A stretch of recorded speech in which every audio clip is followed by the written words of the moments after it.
میں ڈالنا سنت رسول اللہ صلی اللہ علیہ وسلم سے ثابت نہیں ہے۔ جس نے تعویذ پہنا اس نے شرک کیا۔ رسول اللہ نے اس کا ایمان قابل اعتبار نہیں سمجھا جس نے تعویذ پہن رکھا تھا۔ بخاری کی روایت ہے، یاد رکھیے۔ Ibn Kathir mentions this. This is a very important point. Ibn Kathir mentions what happened at the time of Ibn Taymiyyah's death. The janazah of Ibn Taymiyyah. Ibn Kathir mentions this in Al-Bidayah wa Nihaya. Something very important for all of us. In Al-Bidayah wa Nihaya, volume 14, Al-Juz al-Rabi' Ashar, Al-Bidayah wa Nihaya. Ibn Kathir, who is a student of Ibn Taymiyyah, he says, when Ibn Taymiyyah passed away, وَدُفِيَ فِي الْخَيْطِ الَّذِي كَانَ فِيهِ زِبَكْ الَّذِي كَانَ فِي عُنُقِهِ۔ اللہ اکبر۔ حضرت صاحب کے سر میں جوئیں تھیں، جوئیں تھی۔ یہ کون کہہ رہا ہے؟ ابن کثیر کہہ رہا ہے۔ کہا کہ ابن تیمیہ کا جب انتقال ہوا تو اس کی گردن سے ایک ڈوری نکلی۔ کیا سن رہے ہو تم؟ میں آپ کو کیا بتا رہا ہوں، گردن سے ڈوری نکلی۔ ہم جب مکہ المکرمہ اور مدینہ المنورہ جاتے ہیں نا تو کہا جاتا ہے کہ بدعتیوں کی پہچان یہ ہے۔ اس نے کہا کہ تعویذ والا دیکھو، تعویذ پکڑ کے نکال لو۔ کیوں؟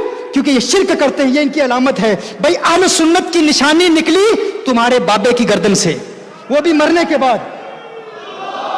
نشانی ہماری تمہارے بابے کی گردن سے نکل رہی ہے، چھپا کے رکھی ہوئی ہے۔ غسل دیا تو دیکھا کہ ڈوری ہے، ڈوری ڈوری۔ اور ڈوری کیوں رکھی ہوئی ہے؟ ابن کثیر خود کہتا ہے حضرت صاحب کے سر میں جوئیں تھیں، جوئیں مارنے کے لیے، علاج کے لیے یہ تعویذ رکھا ہوا تھا۔ اب وہ حضرت صاحب نہیں کہتا یہ میری، لیکن میں کوئی اضافہ نہیں کر رہا، الفاظ بیان کر رہا ہوں، براہ راست ترجمہ بیان کر رہا ہوں۔ کہاں ہے تمہاری سند؟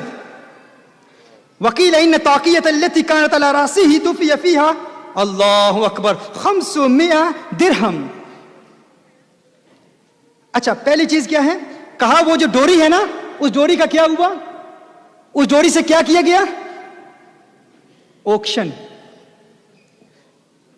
ہاں، سرے بازار علل اعلان کہا گیا کہ ابن تیمیہ کی گردن سے یہ ڈوری نکلی ہے، کون خریدے گا اس کو؟ کہا 150 درہم کی وہ ڈوری بیچی گئی، 150 درہم کی وہ ڈوری بیچی گئی۔ آج ہمارے کسی بزرگ کے ہاتھ سے کوئی چیز مس کر جائے، کوئی کہے تبرکن لینا چاہتا ہوں، بھائی تمہارا پیر تجھ سے پیسے بھی نہیں لیتا، تم فتوے دیتے ہو، یہاں پر ڈوریاں بیچی